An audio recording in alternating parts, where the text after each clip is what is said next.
بسم الله الرحمن الرحيم إن الحمد لله نحمده ونستعينه ونستغفره ونعوذ بالله من شرور أنفسنا ومن سيئات أعمالنا من يهده الله فلا مضل له ومن يضلل فلا هادي له أشهد أن لا إله إلا الله وأشهد أن محمدا رسول الله اللهم صل وسلم على سيدنا محمد سيد المرسلين وإمام المتقين وخاتم النبيين وعلى آله الطاهرين الطيبين وأصحابه المجاهدين ومن دعا بدعوته وتمسك بسنته إلى يوم الدين رب اشرح لي صدري ويسر لي أمري واحلل عقدة من لساني يفقهوا قولي أما بعد. Tuan-tuan dan puan-puan yang rahmati Allah Ta'ala. Tuan-tuan saja. Okey, tuan-tuan yang rahmati Allah Ta'ala. Kita sambung pengajian kita tentang tajuk yang kita berhenti sebelum ni ialah memperingati kematian. Pada siri yang lepas kita lihat bagaimana ulama Nabi SAW, para sahabat ridwanullahu alaihim dan ulama rahimahumullah sentiasa mengingati kematian dalam hidup mereka. Jadi tajuk pada pagi ini dia kata Asaru tazakkurul maut fi islahin nufus. Kesan mengingati kematian dalam memperbaiki jiwa. Jadi apabila Nabi SAW sentiasa mengingati mati, sentiasa mengingatkan sahabat-sahabatnya dengan kematian, begitu juga ulama sentiasa menceritakan dengan kematian. Jadi apa dia punya sebab dia? Apa dia punya kesan pada jiwa kita? Pengarang Syekh Ashqar ni dia kata mengingati mati membawa kesan yang besar dalam memperbaiki jiwa. Jiwa kita dalam diri manusia ni dia mempengaruhi dengan sebab mengingati mati. Apabila mengingati mati, kenapa dia lebih memberi kesan pada jiwa? Sebab jiwa ni dia kata an-nufus tu'assiru ad-dunya wa malazzatiha. Jiwa ni lebih cenderung kepada keseronokan dunia dan keindahannya. Jiwa manusia memang macam tu. Dia tertarik dengan benda-benda yang indah, benda-benda yang cantik ni. Kan? Kalau kita lalu rumah orang, lawanya rumah dia ni. Kita ada dah rumah kita tu, kan? Kita naik kereta. Ish, tu kereta baru keluar kata, lawa juga. Kan? Bukan nak beli, tapi tertarik. Kalau orang pakai cantik, segak hang pakai ni, hang beli mana? Kan? Bukan kita nak pakai, tapi jiwa kita tertarik. Tu nak kata jiwa manusia memang begitu kaedah dia. Dan jiwa manusia ni juga dia berhasrat untuk kekal selamanya di dunia. Ni pengarang sebut ni. Kalau orang tanya nak duduk berapa lama? Lama lah. Takkan. Ada ke orang kata nak hidup sekejap di dunia ni? Tak ada. Nak duduk lama lah. Panjang bila tu? Wallahualam. Tapi lama. Kan? Itu jiwa manusia. Jadi sebab itulah jiwa tu pula dia cenderung kepada melakukan dosa dan maksiat. Sebab dia benda yang indah, benda yang orang kata menyeronokkan ni, jiwa kita manusia ni tertarik dengan benda-benda yang demikian. Dan yang satu lagi ialah jiwa dia juga dia ada sifat malas untuk melakukan amal ibadat. Apabila kita jauh dengan orang kata apa, culture ibadat dalam diri kita, melakukan ibadah tu menjadi culture. Culture ni budaya ataupun habit. Maksudnya memang tabiat kita begitu. Dia berbeza dengan orang memang sentiasa melakukan solat. Orang biasa melakukan solat, masuk waktu solat dia solat. Tapi kalau orang tu yang jarang-jarang solat, solatnya hari Jumaat saja. Jumaat je solat. Solat fardu tu kalau ikut orang lain, kawan yang solat dia solat. Jumaat terpaksa solat. Sebab apa? Malu orang tengok tak solat. Sebab malu je. Jadi apabila keadaan demikian, kalau contoh dia tidak pergi kerja, contoh duduk rumah ke, ataupun dia balik kampung ke, bercuti, jauh daripada orang tengok dia, dia duduk rumah lah, tak solat. Lagilah orang tak kenal dia. Itu jiwa tu memang begitu keadaannya. Tetapi pengarang ni dia kata, jika orang tu dia sentiasa mengingati mati, sentiasa berada dalam jiwa, dalam pemikiran dia, dia akan menganggap dunia ni kecil pada diri dia. Apabila kita ni ingati mati, kita akan merasakan dunia ni memang sementara. Walaupun cantik, walaupun indah, kita tahu benda tu tak kekal. Sebab apa? Benda tu bermain-main dalam diri kita ni. Kalau benda tu mengingati mati ni tidak ada dalam pemikiran kita, kita akan berasa dunia ni sudah indah. Nanti ujung-ujung usia ni kita taubatlah. Kita minta ampun pada Allah Ta'ala. Allah kan maha pengampun. Ini kaedah orang zaman sekarang. Masa muda enjoy. Kita enjoy dulu. Bila waktu usia tua barulah kita bertaubat. Malangnya dia tak tahu bahawa kematian itu tak tahu bila. Tak tahu bila. Adakah dia pasti akan berlaku pada usia tu? Berapa banyaklah kematian tu berlaku pada usia-usia muda sekarang ni. Usia-usia muda tak sampai pun masuk usia yang orang kata usia senja tu. Kematian yang kita lihat. Baik. Kemudian dia akan, apabila dia melihat dunia ni sementara, dia akan memperbaiki diri dia. Barulah dia akan melakukan persiapan diri dia bahawa dia akan menghadapi satu fasa yang satu lagi, iaitu kehidupan akhirat. Itu pentingnya mengingati mati itu. Jadi manusia ni, terutama yang kita ni agama Islam ini, mengingati mati itu perlu sentiasa ada dalam diri kita ni. Apabila kita tidak ingat tentang kematian tu, dia akan menyebabkan kita ni hanyut dalam keindahan dunia ni. Paling mudah, kalau contoh kita naik kereta, kalau kita tahu dah polis ada kat depan sana tu. Zaman sekarang ni kan kita boleh tahu dah polis roadblock kat mana. Zaman dulu tak boleh. Kan? Zaman sekarang ni ada dah Facebook tu. Info roadblock. Info roadblock. Jadi kalau kita nak pergi mana-mana, masuk dalam Facebook tu tengok. Ada ke roadblock depan tu. Tu hebat juga tu. Tapi Facebook tu dia kata kami bukan menghalang kerja polis. Kami hanya bagi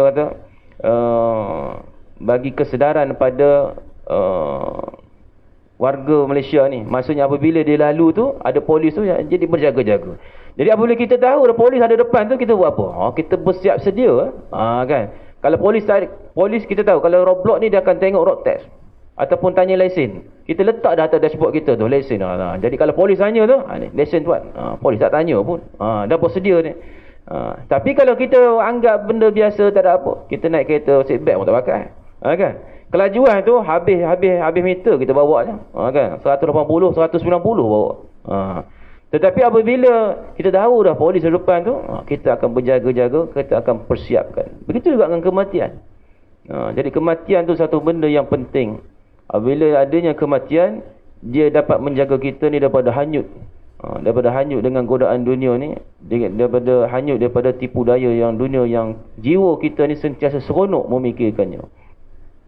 Sebab itulah Nabi SAW dia kata apa? Aksiru zikru hazimul lazzat. Aksiru zikru hazimul lazzat. Perbanyaklah kalian mengingati benda yang menghancurkan kelazatan. Perbanyaklah kalian mengingati benda yang menghancur kelazatan. Al-maut, iaitu kematian. Fa innahu lam yuzakkirhu fi diki min al-'aish illa wasa'ahu alayh. Tidaklah orang itu apabila dia mengingati mati, maut jika diingat dalam kesempitan hidup, dia akan melapangkannya. Jadi Nabi SAW kata, kamu kena sentiasa ingat hazimul lazat, benda yang menghancurkan kelazatan. Kelazatan ni apa? Keseronokan, keindahan. Seronok, jiwa kita seronok. Sebab itu yang biasa saya sebut, kalau kita contoh dalam keadaan yang kita gembira, tiba-tiba dapat berita kematian, pup, jadi mood habis. Kacau mood kita tu. Kan? Sebab apa? Dia memang begitu. Jadi itulah Nabi SAW kata, kamu kena ingat kematian ni. Kena ingat kematian. Sebab apa? Apabila kita ingati kematian ini dalam keadaan, dia kata dalam keadaan kesempitan hidup, dia akan memperluaskan kehidupan. Dan apabila dia mengingati dalam keadaan lapang, dia akan menyempitkannya. Macam mana ni? Ingat kematian dalam kehidupan yang sempit, dia akan melapangkannya. Jika kamu ingat kematian dalam kehidupan yang lapang, dia akan menyempitkannya. Macam mana pula ni? Maksudnya, apabila kita mengingati mati ni, dalam waktu kehidupan kita yang sempit, kehidupan kita yang orang kata sukar, kehidupan kita yang bukan indah mana, tidak sehebat mana orang lain, hidup biasa-biasa je, ataupun hidup dengan begitu sukar sekali. Jadi apa kita melihat kematian ni, dia akan melapangkannya. Maksud apa? Maksudnya kita tahu bahawa lepas kematian tu adanya akhirat. Jadi apabila walaupun hidup kita ni sempit di dunia ni, kita melakukan apa yang Allah nak, kita meninggalkan apa yang Allah larang, kita tahu kita telah buat benda yang terbaik di sisi Allah Ta'ala. Dan Allah ni akan bagi ganjaran kepada hamba dia. Jadi lepas kematian tu akan bertemu dengan Allah Ta'ala. Jadi jiwa kita ni akan rasa lapang dan rasa tenang, walaupun hidup kita sempit. Tuan-tuan tengok perhati bagaimana kawan-kawan kita atau siapa-siapa yang kita kenal ni, hidup mereka ada setengahnya lebih, orang kata dari taraf hidupnya rendah saja, biasa je. Tapi macam mana jiwa mereka boleh tenang? Macam mana mereka boleh hidup biasa je? Kalau kita fikir, macam mana aku nak hidup? Kita fikir begitu. Tapi macam mana diorang tu boleh hidup dengan tenang? Sebab itu jiwa dia lapang. Begitu juga apabila mengingati mati ni, jika tidak diingatkan dalam kehidupan yang lapang, dia akan menyempitkannya. Maksudnya apa? Dalam kehidupan yang mewah ni, apabila dia tidak ingat langsung ke kematian ni, dia akan menyempitkannya. Maksudnya dia akan terlibat dengan benda-benda yang terjumus kepada maksiat, benda-benda yang menjauhkan diri daripada Allah Ta'ala. Jadi kematian ni satu benda yang penting dalam kehidupan kita. Begitu juga Ibn Mubarak, dia kata ada seorang soleh, dia kata inna zikrul maut iza faraqani sa'ah fasadun ala qalbi. Ini orang soleh ni dia kata mengingati mati ni iza faraqani sa'ah, apabila dia menjauhi diriku. Sa'ah, seketika. Sa'ah ni saat. Fasadun ala qalbi, dia menyebabkan hatiku rosak. Ni orang soleh ni, tuan-tuan ni, orang soleh ni, orang dekat dengan Allah Ta'ala ni.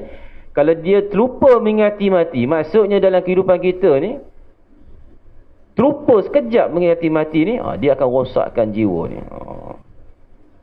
Kita pun ingat mati ni, walaupun kita kata dia ingat mati pun, kita tak adalah ingat 24 jam kan. Tu buat kita ni orang biasa-biasa. Ni orang yang soleh betul ni. Seketika ni terlupa, alpa. Menyebabkan jiwa dia akan rosak. Sebab apa? Sebab apabila jiwa ni dia jauh daripada mengingati mati, dia akan mula nak cari benda-benda yang benda seronok ni, benda-benda yang mengembirakan jiwa, benda-benda yang menyeronokkan jiwa. Itu penting. Begitu juga ad-daqqaq. Dia kata man aksara zikrul maut akram bis salasah. Orang yang memperbanyakkan mengingati mati, dia akan dimuliakan dengan 3 kelebihan. Ta'jilut taubah, dia akan mempercepatkan taubah. Wa qana'atul qalb, dan hati dia akan berasa qanaah, redha dengan apa Allah bagi. Wa nasyatul ibadah, dan dia akan bersungguh-sungguh melakukan ibadah. Ini daqqaq. Maksudnya sesiapa yang sentiasa mengingati mati, dia ada 3 kelebihan. Ta'jilut taubah, dia akan segera bertaubat. Kenapa? Sebab dia tahu bahawa kematian tu akan menjelma. Kalau kematian tu hadir dan tak tahu bila, jadi dia sentiasa buat persiapan, iaitu dengan bertaubat. Orang-orang yang buat maksiat, yang sentiasa jauh pada Allah Ta'ala ni, kalau dia tahu kematian pada esok hari, bagaimana? Bagaimana? Dia tak akan buat dah benda yang Allah larang tu, sebab dia tahu dia akan bertemu dengan Allah Ta'ala tu. Jadi apabila manusia ni sentiasa ingati mati akan hadir tak tahu bila, dia sentiasa akan taubat pada Allah Ta'ala. Wa qana'atul qalb, hati dia pula akan redha dengan apa yang diterima pada hari ini. Dia tidak akan merasa apa yang aku terima ni kecil je berbanding orang lain. Dia akan melihat bahawa apa yang diterima daripada Allah Ta'ala ni besar. Sebab apabila sesuatu kita miliki ni, kita jangan tengok orang yang miliki yang besar. Kalau kita dapat contoh banyak ni, kita tengok orang lain, dia dapat banyak lagi, memang jiwa kita akan sentiasa merana. Sebab apabila kita mendapat sebagaimana orang yang kita nak tu, kita dapat banyak tu, kita akan tengok atas lagi. Dia banyak lagi dapat, memang sakit jiwa kita. Sebab itulah Nabi SAW kata manusia ni, kalaulah gunung Uhud yang kita pergi umrah tu kan, gunung Uhud tu emas, jadi emas, kita dah dapat dah gunung Uhud sebanyak emas itu, kita nak satu lagi. Ini jiwa manusia. Sebab itulah apabila kita dapat rezeki pada Allah Ta'ala sebanyak mana, kita jangan melihat yang atas, kita melihat yang bawah. Kita lihat orang yang bawah tu dapat sikit daripada kita, baru kita akan bersyukur pada Allah Ta'ala. Allah bagi kita ni banyak, pada kita ni Allah yang jauh ni, tapi rezeki Allah bagi kita tu banyak. Sebab itulah kena ada kesyukuran. Jadi setiap kali kita dapat rezeki, dapat pendapatan, dapat hasil pendapatan, jangan kita lihat yang atas, tapi kita sentiasa lihat yang bawah. Pada masa itu bahawa kita akan lahir kesyukuran. Tapi kalau sentiasa kita lihat yang atas, kita tidak akan rasa cukup. Tak pernah cukup dalam hidup kita. Bahkan kadang-kadang yang dahsyat ialah kita marah pada Allah Ta'ala pula. Mempertikaikan. Kenapa Allah Ta'ala beri pada orang tu banyak, beri aku sikit? Tengok dia tu tak ada lah orang kata baik sangat, aku baik lagi. Begitu.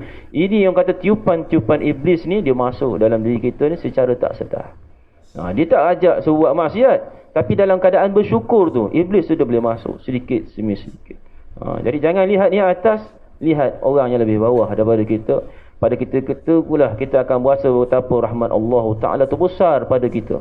Allah beri pada rezeki pada kita yang banyak, berbanding dengan sikap kita mensyukuri nikmat Allah tu tak berapa pun, tapi Allah bagi rezeki ni tak berhenti-berhenti daripada sejak kita lahir.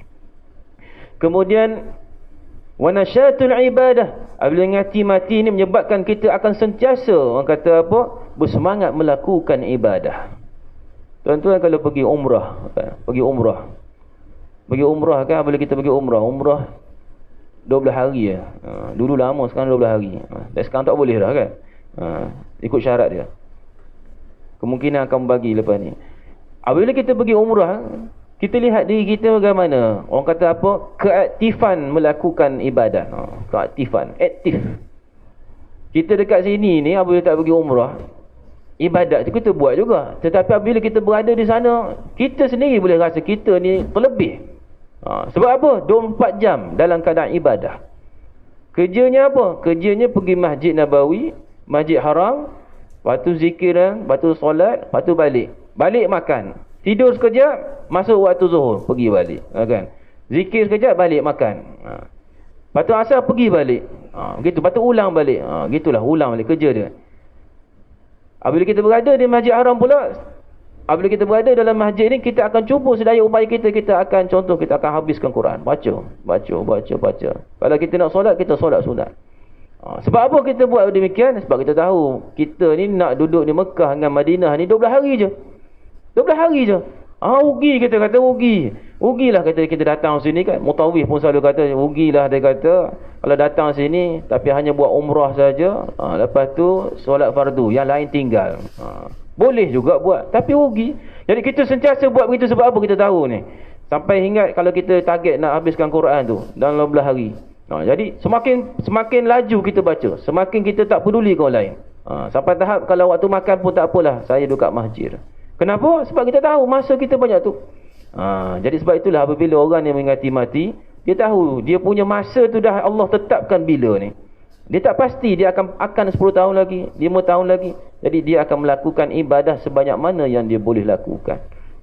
Ini hebat tuan-tuan ni. Ini sebenarnya kalau buat ni, ingati mati ni memang jadi wali je lah. Kan? Memang jadi wali. Tapi berapa ramai boleh buat demikian. Kan? Kemudian Daqaq ni dia kata, Syekh Daqaq dia kata, wa man nasyal maut ujil bisalasah.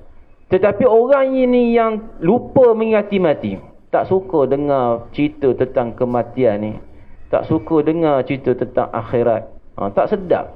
Orang kata tak best dengar benda-benda ni, tak suka dengar peringatan daripada Quran ataupun hadis ni. Syekh Daqaq dia kata apa? Ujil bisalasah. Orang ini akan diberi 3 benda pula, iaitu taswifut taubah. Dia akan melambat-lambatkan taubat. Apabila orang ni dia tak peduli pun kematian tu bila. Dia tak pernah fikir pun kalau orang tu mati ke apa, dia tak anggap benda tu satu benda besar dalam diri dia. Kawan dia mati ke, ahli keluarga meninggal dunia pun benda biasa. Kan? Keluarga terdekat meninggal dunia pun benda biasa. Kita enjoy dulu. Jadi apabila keadaan demikian, dia akan menyebabkan apa? Taswibut taubah. Dia tak akan bertaubat pada Allah Ta'ala. Sebab apa? Tak pernah ingat pun kematian tu. Sebagaimana kalau orang tu macam naik kereta lah. Kalau dia rasa polis tu ada, orang kata polis ada depan tu, polis dia kata ni cerita dongeng ni, kata polis tak ada. Jadi dia tak buat apa-apa, relax lah sampai tiba-tiba jemput polis. Barulah pakai seat belt lah apa kan. Wa tarkur ridha bil kafaf, dan dia akan tinggal benda ridha, iaitu dengan berpasrah dengan apa yang ada. Wa takasul fil ibadah, dia akan menyebabkan dia bermalas-malasan melakukan ibadah. Sebab apa? Lambat lagi mati. Mati ni kata usia tua baru mati. 80, 90 baru mati. Kan? Jadi fikir begitu. Jadi itu pentingnya tuan-tuan dalam mengingati mati ni. Kemudian Imam Qurtubi dia kata apa? Imam Qurtubi dia kata, mengingati mati ini akan menimbulkan rasa hasrat menjauhi dunia yang fana, dan setiap saat menghadapkan diri ke dunia akhirat yang kekal abadi. Ini kalau kita dengar ni memang wali dah ni. Kan? Orang tu apabila sentiasa ingat mati ni, dia akan menjauhi kehidupan yang fana. Maksudnya apa? Menjauhi ni bukan maksudnya mati. Maksudnya dia akan tidak terjerumus dengan kehanyutan, dengan keindahan kesenukan yang bawa dia jauh pada Allah Ta'ala. Dan setiap saat dia akan menghadapkan diri ke akhirat. Maksudnya dalam diri dia ni memang akhirat tu. Jadi kalau orang tu dia memang, kalau kita tengok dalam apa, Imam Ghazali ni dia kata manusia ni dia ada banyak kategori. Ada kategori orang yang orang soleh. Ada kategori orang yang dia ni abid. Orang dia memang dia kaki dia kerja ibadat pada Allah Ta'ala. Ada orang ni kerja dia apa? Bekerja. Ada orang ni kerja mengajar. Ada orang kerja ni menjaga perbatasan, contoh askar. Jadi setiap diri manusia ni berbeza. Jangan kita ingat bahawa apabila sebut demikian, kena duduk masjid dah. Dia tengok ciri-ciri karakter kita tu. Kalau contoh, kalau dalam usia muda tu, dia dalam, orang kata dalam fasa mencari rezeki, tak pencen lagi kan. Takkanlah apabila bekerja, bos tak boleh bos, saya kena berada di surau. Kenapa? Mengingati mati bos. Mengingati mati bos. Duduk kat surau. Duduk kat surau bukan zikir pun, main handphone. Kan?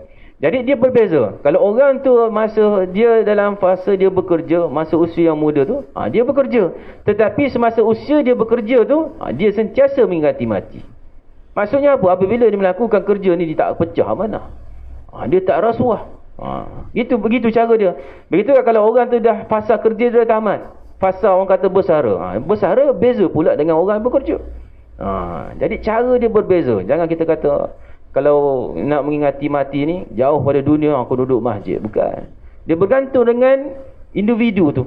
Individu ada yang keadaannya bekerja, ada yang keadaannya dah bersara, ada yang keadaannya ada dua-dua. Kadang-kadang berada di masjid banyak ataupun bekerja, terpulang. Tapi nak katanya kehidupan dalam dia ni, dia kena letakkan dalam dia sentiasa mengingati mati. Jika dia tidak ingat mati, maka rasuah, kan? Rasuah, mencuri, pecah amanah, semua akan berlaku. Kalau tuan-tuan tengok dulu cerita bab rasuah ni kan tak banyak kan. Sekarang ni banyak cerita bab rasuah, kan? Cerita rasuah, dia buat kempen apa, jauhi rasuah dan sebagainya. Sebenarnya kempen-kempen ni tak berkesan. Jauhi rasuah. Tulis kita nak pergi highway kan, ke atas, jauhi rasuah. Kita tengok macam tu je lah. Jauhi rasuah. Ya, patut ambil rasuah. Sebab apa? Tak ada kesan apa-apa pun. Jauhi rasuah. Lepas tu section demikian-demikian kena ni kan. Okay. Sebenarnya dia tak akan beri kesan. Dia kesan dia apabila nak menjauhi rasuah ni, kempen dia kena letak juga akhirat tu. Sebab rasuah ni tak ada siapa tahu. Yang tahu je dia dengan orang tu. Allah tahu, malaikat. Tu benda gaib. Jadi apabila dia tak letak benda tu, bahawa apabila dia buat satu benda tu Allah lihat. Apabila dia buat satu benda tu, dosa ni akan dibalas oleh Allah Ta'ala di akhirat. Jadi dia akan takut nak buat dosa tu. Tetapi kalau kempen jauhi rasuah, kempen membasmi rasuah, kena undang-undang. Kalau orang yang hebat buat rasuah ni tuan-tuan, kalau dia kena tangkap, dia hire lah lawyer yang hebat-hebat. Kita kena ingat apabila kita buat kesalahan di dunia ni, dia ada dua, sama hukuman tu di dunia ataupun hukuman di akhirat. Jadi kalau hukuman dunia ni, antaranya ialah dengan manusia ni, mahkamah. Walaupun dah nampak jelas dah dia tu memang ambil rasuah, mungkin ada CCTV dan sebagainya, tapi sebenarnya cara boleh lepas tuan-tuan. Dalam mahkamah dia ada satu namanya prosedur dia. Sebab tu tuan-tuan tengok lawyer-lawyer yang hebat-hebat ni, dia boleh membebaskan orang tu daripada dakwaan tu dengan prosedur. Mungkin masa pihak berkuasa tu dia nak daftar, nak dakwa tu, dia tersilap tulis akta je, tersilap dakwaan. tersilap nama kadang-kadang. Benda tu boleh lepas. Bila lepas habis. Nak kata awak buat salah, memang awak salah. Tapi dia kata dia tak sentuh pasal tu, dia sentuh tentang prosedur. Tu. Jadi nak kata orang yang hebat di dunia ni, jika dia ada duit, ada kekayaan, boleh bebas. Tetapi kalaulah dia ditanam benda tu, maksudnya pihak berkuasa ni tanam bahawa rasuah ni ar-rashi wal murtashi finnar. Orang yang memberi rasuah dan orang yang menerima rasuah finnar, di neraka. Terkejut gitu. Kalau kita nak kereta kan, tengok ke atas tu dia punya signboard, orang yang memberi rasuah dan menerima rasuah dalam neraka. Terkejut gitu. Break kereta tu. Terkejut. Sebab cadang dalam hati nak rasuah ini. Nak terima rasuah ini. Terkejut. Sebab apa? Neraka ni. Jadi itu tuan-tuan, benda agama ni sebenarnya satu-satu solusi yang paling ampuh, paling kuat untuk membantras benda-benda demikian. Kalau tuan-tuan tengok yang 2 hari lepas, cerita menarik. Bagaimana seorang artis tu ditangkap oleh bukan tangkap, dijemput untuk siasatan, kan? Tak boleh sebut lah ni, masuk TV juga. Saman pula. Selebriti je kan? Selebriti. Siapa yang tahu. Siapa yang tak tahu, tanya yang tahu. Macam tu. Jadi ditangkap, kalau ikut cerita, tangkap pukul 4 pagi. Pukul 4 pagi. 4 pagi kita pun tengah tidur. 4 pagi jemput. Tapi dia jemput untuk siasatan. Pada esokan harinya, ditangkaplah orang tu. Sebab selebriti ni dia ada buat ada perniagaan minuman yang orang famous ni, kan? Orang-orang sekarang ni dia minum air hebat-hebat, kan? Minum air hebat-hebat. Air je, kan? Kena pergi tempat hebat-hebat. Generasi sekarang, generasi yang biasa-biasa ni buat air kat rumah, dekat kedai. Tapi ni tak, ni kedai dalam yang shopping komplek yang hebat-hebat. Baik. Jadi hari yang kedua tu baru kita tahu kenapa dia jemput. Sebab yang selebriti tu dia kata pengubahan wang haram. Pengubahan wang haram ni maksudnya apa? Maksudnya duit yang daripada hasil-hasil yang haram. Hasil haram ni maksudnya, contoh dia peras ugut orang, pelacuran, dadah, jual senjata, apa lagi? Scam ni, kan scam. Dia telefon orang ni, dia kata saya ni daripada mahkamah, tuan telah didapati ada kesalahan ni. Kan? Kesalahan apa? Kesalahan demikian. Terkejut kita, boleh penjara ni. Tapi tuan, saya ni ada cara penyelesaian dia. Tuan bagilah masuk 10,000, insya-Allah kami akan selesaikan secara dalaman. Kita ni terkejut. Terkejut, kita bagi 10,000. Bayangkan dalam ada 100 orang dia telefon tu, berapa orang yang kena. Jadi yang cerita ni nak menarik apa? Sebab kita selalu kena dengan telefon. Orang kata telefon kita ni, tuan saya ni daripada IPK ni, kan? Saya ni daripada ni, tuan didapati kesalahan, kan? Sila bercakap dengan ni, kan? Tunggu sekejap, kan? Kita pun tunggu. Tiba-tiba talian lain masuk, kan? Kita fikir mana tak ada kena tangkap ke benda ni? Rupanya orang ni Orang ni kalau ikut yang kita baca tu, yang ni pun kalau kita tengok kenyataan akhbar pihak SPRM, dia tak rasmi lagi. Tapi dekat dunia internet ni orang ada cerita dah. Yang kena tangkap antara 5 orang tu, rupanya mereka ni dipanggil apa? Istilah dia Macau scam. Macau scam ni ialah dia telefon orang-orang tertentu, dia katakan kamu ni kena charge. Kamu ni kena tangkap. Kami ni akan buat, kami pada mahkamah, tuan didakwa telah melakukan kesalahan akta sekian. Dia telefon kita pada hari apa? Pada hari Sabtu. Tengah hari pukul 3 petang. Masa tu kita takut. Sebenarnya kalau kita relax, cuba kita fikir, mahkamah mana yang buka hari Sabtu? Kan? Dia telefon pada hari Sabtu. Nak kata apa? Kita boleh tanya, buka ke mahkamah ni? Buka. Kami apa? Kami orang panggil overtime. Ada mahkamah overtime pula. Lepas tu setiap charge pada dakwaan ni tak pernah mahkamah telefon. Mana ada mahkamah telefon? Tapi kita tak biasa benda ni, kena. Jadi kalau tuan nak lepaskan ni, kita dah takut. Okey tuan, kalau tuan nak takut ni tak apa. Tuan tunggu sekejap, nanti bercakap dengan pegawai kami. Dia tukar pun telefon lain pula. Jadi masuklah duit. Jadi bayangkan benda-benda ni, duit tu dia banyak dapat. Duit banyak ni, macam mana nak bersihkan? Itu istilah dia namanya pengubahan haram ni. Jauh lah pergi tajuk dia kan. Okay. Jadi dia masukkan dalam perniagaan yang betul. Dia buat perniagaan air ke, perniagaan makan, masuklah duit dalam tu. Lepas tu dia keluar daripada akaun. Jadi duit tu bersih. Itu yang kata pengubahan wang haram. Yang duit yang kotor tu masuk dalam mesin basuh, cuci-cuci, keluar jadi cantik. Itu cerita dia. Jadi itu yang berlaku. Jadi orang yang selebriti tu, wallahualam apa cerita, tapi nak katanya orang tu dia masukkan duit tu dalam tu. Itulah tuan-tuan kalau boleh tengok setengah tempat tu, terutama contoh di Masjid India. Tuan akan tengok kalau dululah ada kedai tu, kedai tengok buruk je. Kita pun tengok kedai ni laku ke tak? Kan? Dia jual kain, jahit kain 2-3 orang. Dah tua-tua. Laku ke tak? Jadi kalau kita tak faham tentang pengubahan wang haram ni, kita akan rasa macam mana boleh hidup. Tapi kalau orang yang biasa bermain dengan benda-benda ni, dia kata sebenarnya kedai tu hanya orang kata apa, palsu je. Kedai tu memang betul, tapi duit yang haram tu dia akan masuk ke akaun orang tu. Dia masuk orang akaun tu, lepas tu dia keluar bersih. Masuk akaun, lepas tu nampak macam tak ada apa, tapi boleh hidup. Kedai kiri kanan tu meriah dengan pelanggan. Kedai dia macam orang nak masuk pun tak, buat apa nak masuk tahu, sebab tak menarik pun. Rupanya itu tempat salah satu cara untuk pengubahan wang haram. Begitu juga dengan restoran-restoran. Restoran-restoran kadang-kadang kita tengok ramai orang. Kan? Tiba-tiba ramai. Sebab apa? Itu pun salah satu dia. Dia panggil geng-geng dia pergi makan kat situ. Bila makan kat situ, duit daripada tu dia masuk sekali bayar. Bila bayar, masuk dalam akaun company tu, keluar jadi halal. Menjadi halal pula dah. Jadi bersih. Itu cara-cara dia. Jadi itulah nak katanya, kenapa boleh berlaku ni? Tuan-tuan ingat, kalau orang dia sebut dalam internet tu, dia kata sebulan lebih kurang 3 juta duit masuk. Duit Macau scam ni 3 juta. Kaya kita ni. Kenapa benda ni berlaku? Sebab tak ingat pada kematian. Itu je. Kalau dia ingat kematian, adakah dia nak buat ni?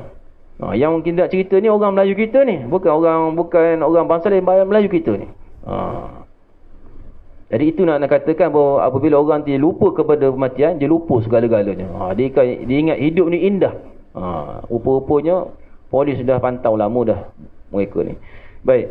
Kemudian Imam Qurtubi dia kata tidaklah dia kata hati ini lebih manfaat daripada menziarahi kubur. Maksud apa? Jiwa ni dia akan mengambil manfaat yang lebih dengan menziarah kubur. Jiwa kita ni yang sentiasa cenderung pada keseronokan ni, apabila ziarah kubur, dia akan menyebabkan jiwa kita yang keras ni akan lembut. Kenapa? Dia kata ada 3 sebab. Antaranya dia kata jiwa ni nak diubati untuk melembutkannya ialah dengan menjauhkan benda-benda yang buruk pada hati, ialah dengan menghadir majlis-majlis ilmu yang mengingati tentang akhirat, menceritakan dosa pahala. Benda-benda ini akan melembutkan hati. Ini yang pertama. Ini Imam Qurtubi. Maksud jiwa kita ni keras. Jiwa kita ni sentiasa seronok pada benda-benda yang melalaikan. Tapi ada 3 cara yang menyebabkan jiwa kita ni lembut dan kembali pada Allah Ta'ala, ialah menghadiri majlis ilmu. Sebab itulah kita ni, kalau kita ni hidup, orang kata dah bersara, tak apalah. Kalau contoh orang yang bekerja, selalu saya sebut, kalau orang bekerja ni, dia kena tetapkan dalam kehidupan dia dalam seminggu paling kurang sekali kena hadir majlis ilmu. Majlis ilmu ni maknanya kuliah lah, pengajian ilmu. Bukan maksudnya solat tu, maksudnya duduk dengar orang cerita. Sebab apa? Sebab orang zaman sekarang ni sibuk sangat. Siang kerja yang orang kata rasmi, malam kerja yang tak rasmi, Grab ke apa kan. Jadi kadang-kadang hidup ni tak ada untuk jiwa ni. Jiwa tak ada. Jiwa ni hanya lebih untuk kerja. Jadi kena paling kurang sekali. Ustaz, khutbah jemaah tu dah ada cukup lah. Khutbah jemaah hadir pun, kita pun tak ingat kan. Assalamualaikum warahmatullahi ta'ala wabarakatuh. Puk tidur kita kan. Bila dah nak bangun tu, Allah maghfir lil muslimin wal muslimat. Biasa berlaku kan. Padahal kalau ikut khutbah tu dah cukup dah. Tapi nak jadi macam mana? Setiap kali apabila imam tu Assalamualaikum, jadi kita mengantuk. Kan. Allah maghfir lil muslimat, kita bangun. Jadi sebab itulah kena ingat diri kita, dan kita ada anak ke dan sebagainya, kena bagi tahu sekali. Peruntukkan dalam seminggu tu, carilah waktu maghrib yang mana, hadir kuliah mana-mana ataupun kuliah subuh ke. Sekali, paling kurang. Supaya hati dia ni ada orang tegur dia, ada orang cerita dia. Kalau tidak, dia akan hidup begitu. Tak ada siapa yang nak lalu. Dia akan hanyut. Yang kedua, zikrul maut. Jiwa yang keras ni akan lembut dengan apa? Mengingati mati. Ini Imam Qurtubi sebut. Apabila dia mengingati mati, dia mengingati benda yang menghancurkan lazatan, benda yang menyebabkan berpisahnya daripada manusia, maknanya kematian ni, dia jauh pada manusia, mati, dan menyebabkan anak-anak menjadi yatim dan piatu. Dengan kematian ni, dia akan menyebabkan jiwa ni akan menjadi lembut. Kemudian musyahadatul muhtaririn, hadir ketika orang itu dalam sakaratul maut. Ketika orang sedang nazak. Apabila jiwa kita ni tengok orang sedang nazak, kita akan tengok bagaimana kesukaran sakaratul maut tu. Sebab ada jenazah ni, ada yang sukar, kan, semasa nak mati ni. Jadi kita akan terasa. Kita akan terasa bagaimana aku ni. Kita tengok jenazah tu apabila sakaratul maut, mudah pula. Kita kata macam mana aku ni pula. Kita akan tertanya-tanya. Itu kita ambil manfaat daripada kita hadir tengok orang jenazah, selain kita doa dan sebagainya, baca ayat-ayat tertentu. Baik, itulah sebabnya kalau kita tengok lagi di sini, 3 tempat ini yang Nabi SAW, yang Imam Qurtubi kata jiwa kita ni akan lembut dengan 3 tadi. Yang pertama ialah menghadir majlis ilmu, yang kedua mengingati mati, dan yang ketiga ialah hadir dalam keadaan orang yang nazak. Jadi itu antara yang kita melembutkan jiwa kita. Satu lagi yang melembutkan jiwa kita ni apa? Ialah menziarahi kubur. Sebab Nabi SAW sebut dalam hadis Ibn Majah, zurul kubur fa innaha tuzakkirukumul akhirah. Nabi kata, ziarahlah kubur, sesungguhnya dia mengingatkan kamu tentang akhirat. Yang mati itu betul, yang lain pula. Bukan maksud Imam Qurtubi kata 3 tu buat, mana yang lain tak ada. 3 tu yang ni aku nak sebut 3 ni, tapi yang lain ada lagi. Antaranya ziarah kubur. Ziarah kubur ni biasa kita ingat bila kita ziarah kubur, kita nak baca doa pada si mati. Itu salah satu.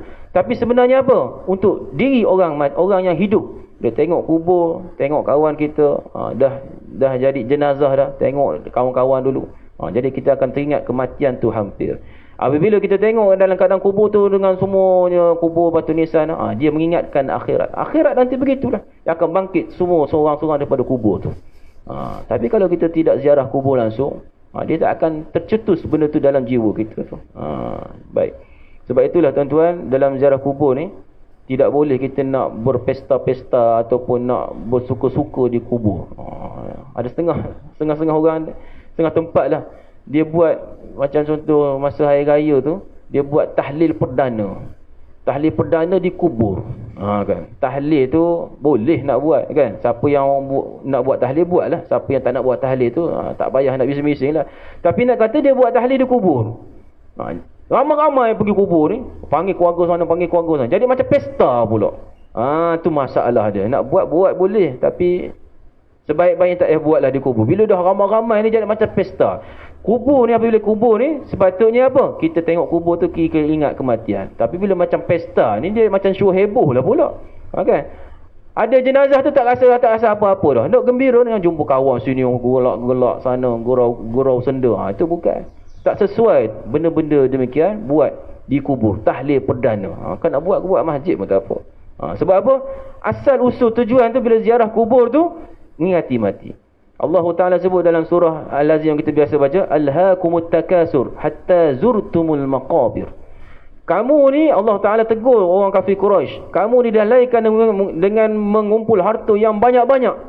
Hatta zurtumul maqabir. Tapi kamu akan terkejut apabila kamu jumpa akhirat. Apabila kamu ziarah kubur. Sebab kita duk kumpul-kumpul harta ni, apabila kita pergi ke kubur, baru kita tersentak. Kematian tu depan mata kita rupanya. Itulah tuan-tuan, bagaimana untuk kata melembutkan hati ni, hadir majlis ilmu paling kurang seminggu sekali, sentiasa kita mengingati mati, dan kita hadir, kita lihat orang yang dalam keadaan nazak. Dan satu lagi ialah bagaimana hadis Nabi SAW ialah kita menziarahi kubur, dia mengingatkan kita pada hari akhirat. InsyaAllah pada kuliah yang akan datang ni kita akan masuk tajuk yang baru, ialah tajuk tentang ruh dan jiwa. Ni tajuk berat ni. Ruh dan jiwa. Kita manusia ni ada jasad, ada ruh, ada satu lagi jiwa. Persoalannya, ruh tu di mana? Sudah. Ruh tu di mana? Jasad, ruh. Mana roh kita? Cuba tunjuk kat badan kita. Di hati ke? Di kepala ke? Di tangan ke? Di mana? Kalau jiwa manusia, kalau manusia ni mati dengan roh tu keluar, roh tu pula, adakah akan berlaku kematian pada roh? Ni cerita ni. Cerita ni berat juga, tapi seronok juga. InsyaAllah kita akan dengar kuliah, kita akan tengok kuliah ni pada siang akan datang insyaAllah. Bismillahirrahmanirrahim. Wa bihi nasta'in. Allahumma zidna ilman nafi'a wa rizqan tayyiba wa amalan mutaqabbala اللهم اختم لنا بحسن الخاتمة ولا تختم علينا بسوء الخاتمة. اللهم إنا نعوذ بك من عذاب القبر ومن عذاب النار ومن فتنة المحيا والممات ومن فتنة المسيح الدجال. اللهم إنا نعوذ بك من البرص والجنون والجزام ومن سيء الأسقام. اللهم لا تؤاخذنا بما فعل السفهاء منا ولا تسلط علينا بذنوبنا من لا يخافك فينا ولا يرحمنا والحمد لله رب العالمين.